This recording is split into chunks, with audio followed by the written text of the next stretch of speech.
Welcome back, everybody. It's about 15 minutes before the hour. Dating website Match.com is under fire, facing a $1.5 billion class action lawsuit after this Florida model discovered that her picture had been used at least 200 times without her consent in fake online profiles.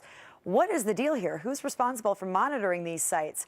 Joining us right now to debate is attorney Lisa Giovinazzo and defense attorney and former prosecutor David Schwartz. Good to have you guys here. Morning.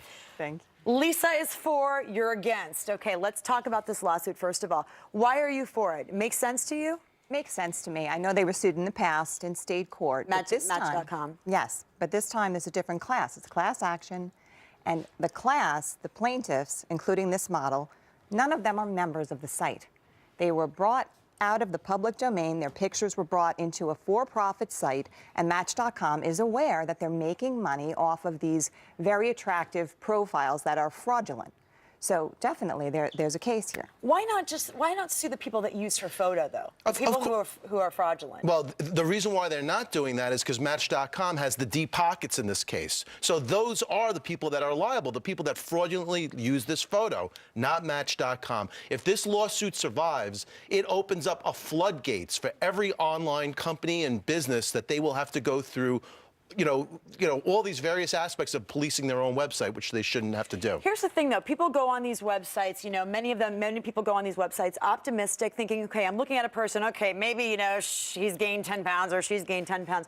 But essentially, you're looking at the person that you're going to be essentially meeting. Right. So doesn't Match.com sort of have a responsibility to make sure that you are not meeting up with somebody that is absolutely not that person? Sure. Or where is the responsibility? Yeah, they have a duty of reasonable care to their members, which obviously were the past lawsuits, but they also have a duty to provide accurate information. And it's not a question that there are fraudulent profiles.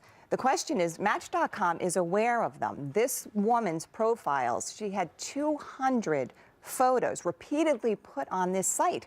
So don't they have an obligation to prevent such fraud? Somebody at Match.com knew that there were repetitive photos? They know that repetitive profiles are created. They know fraudulent profiles are created. Well, we don't know that for sure, and the duty is to create a marketplace where people can meet each other. The duty is not to govern or not to police every single person that's on that website. They can't possibly do that, and that's not what the duty is. Well, it doesn't have to be a duty to police every single one, but there certainly should be some form of monitoring, even on a vast scale, maybe a random monitoring of the internet sites that they're saying they know are coming from beyond the U.S., but they're claiming they're within inside the U.S. New software, that type of thing. Okay, well, we'll follow this. We'll definitely let you know what happens with the case as it heads to trial. All right, thanks, David and Lisa. We appreciate it. Coming up.